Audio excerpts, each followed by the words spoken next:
MP board class 10th वाले सभी students ध्यान दें, आप सभी छात्रों का गणित विषय का जो पेपर है और उसका सॉल्यूशन आ चुका है। अगर आप अपनी प्री बोर्ड परीक्षा में सबसे ज़्यादा अंक अगर लाना चाहते हैं तो इस क्वेश्चन पेपर को ध्यान से देख लीजिए और पूरा रट लीजिए। अगर आपने इस वीडियो को मिस कर दिया तो प्यारे विद्यार्थियों नुकसान आपका होगा, इसलिए पूरा का पूरा पेपर ध्यान से देखिएगा और अच्छे से याद कर लीजिए।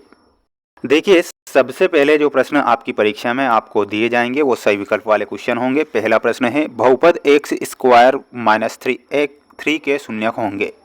तो इसमें आपको प्लस माइनस √3 करेक्ट उत्तर के रूप में लिखना है, जो कि हमारा ऑप्शन नंबर फर्स्ट सही उत्तर के रूप में हो जाएगा। चैनल पर नए हैं तो सभी बच्चे चैनल को जरूर सब्सक्राइब करें, क्योंकि मैं आपको वार्षिक परीक्षा के लिए भी नोट्स के माध्यम से तैयारी करवा रहा हूं। अगर आपने उन क्वेश्चन पेपर को देख लिया तो वार्षिक परीक्षा में भी आप अच्छे नंबर ला सकते हैं।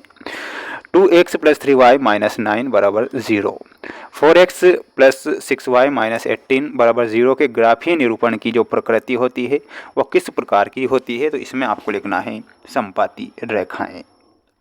अगला पूछा जाएगा द्विघात समीकरण का मानक रूप लिखिए। तो द्विघात समीकरण का जो मानक रूप होगा ax² + bx + c बराबर 0। किसी एपी का सर्वांतर हो सकता है। तो प्यारे विद्यार्थी इसमें उपरोक्त सभी बताना है, शून्य, ऋणात्मक या धनात्मक। प्रसिद्ध गणितज्ञ थेल्स का समयकाल बताइए। तो इसमें समयकाल लिखना है और वो हो जाएगा 569 से 479 ईसा पूर्व तक। ये आपको करेक्ट ध्यान रखना है। सभी छात्र जल्दी से जल्दी चैनल को सब्सक्राइब करेंगे, क्योंकि पेपर अगर बता रहा हूँ तो 100% आपकी परीक्षा में ये पेपर आएगा। मूल बिंदु के निर्देशांक होते हैं। तो मूल बिंदु के जो निर्देशांक होते हैं वो 0, 0 मूल बिंदु के निर्देशांक होंगे। तो ये आपको करेक्ट ध्यान रख लेना है। ठीक है, बढ़ते हैं अगले प्रश्न की ओर। अगला प्रश्न ये रहा आपकी स्क्रीन के सामने, जिसमें आपसे प्रश्न पूछा गया है, ध्यान से देखिएगा। LCM A B multiply LCM A B बराबर क्या होगा। तो यहाँ पर आपको लिखना है a × b।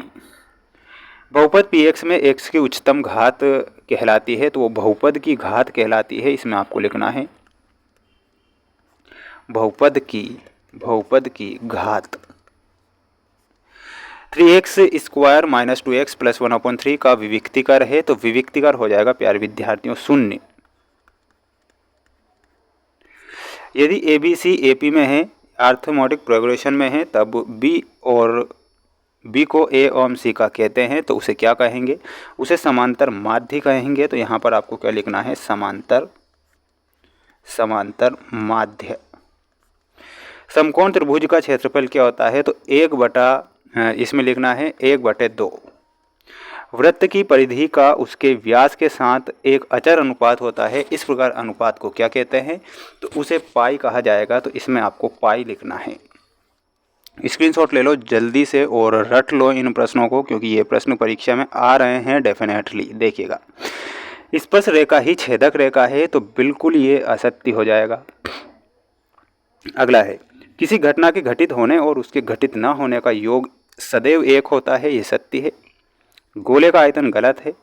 दृष्टि रेखा प्रेक्षक की आंख से प्रेक्षक द्वारा देखी गई वस्तु के बिंदु को मिलाने वाली रेखा होती है, ये सत्य है। किसी बारंबारता बटन में किसी वर्ग की संचयी बारंबारता उस वर्ग से पहले सभी वर्गों की बारंबारताओं का योग होती है, तो ये सत्य है। एक ताश की गड्डी में 12 फेस कार्ड होते हैं, ये बिल्कुल हमारा सत्य है। अब आप इसका ले लीजिए एक स्क्रीनशॉट। बढ़ते हैं अगले प्रश्न की ओर। अगला प्रश्न आपसे पूछा जाएगा, ध्यान से देख लीजिए इसे। जोड़ी आ चुकी है पूरी। 1 + cot² theta cosec square theta से मिलाना है। Sine square theta + cos square theta का मान ऑप्शन नंबर सी। 90 डिग्री का मान आपसे पूछा है, तो इसमें आपको बताना है अनंत। पेड़ की छाया व ऊंचाई बराबर होने पर उन्नयन कोण बनता है 45 डिग्री का, तो इसमें आपको मिलाना है 45 डिग्री से। त्रिज्यखंड की लंबाई का जो सूत्र होता है वो क्या होगा, ऑप्शन नंबर ए। बेलन का आयतन में मिलाना है ऑप्शन नंबर बी से। ठीक है, बढ़ते हैं अगले प्रश्न की ओर। अगला प्रश्न ये रहा आपकी स्क्रीन के सामने, ध्यान से देख लीजिए, याद इन्हें कर लीजिए। सबसे ज़्यादा नंबर आपको लाना है। तो एपी का व्यापक रूप लिखिए। तो एपी का व्यापक रूप लिख लीजिए जल्दी से। an बराबर a + n-1d।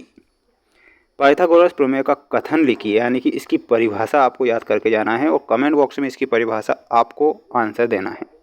किसी वृत्त पर कितनी स्पर्श रेखाएं खींची जा सकती है, तो इसमें आपको लिखना है अनेक।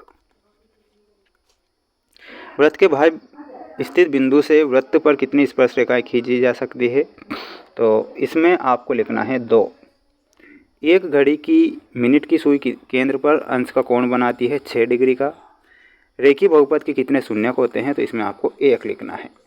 स्क्रीनशॉट ले लो जल्दी से। और 23 ही प्रश्नों के आंसर चाहिए तो हमारा ऐप है जिसका नाम है मेंस एजुकेशन ऐप, लिंक मैंने डिस्क्रिप्शन में दे रखी है, तो आप सभी बच्चों को जाकर ऐप को इंस्टॉल करना है। सभी छात्रों को चैनल को सब्सक्राइब भी करना है, क्योंकि वार्षिक परीक्षा की तैयारी भी हमारे द्वारा करवाई जा रही है।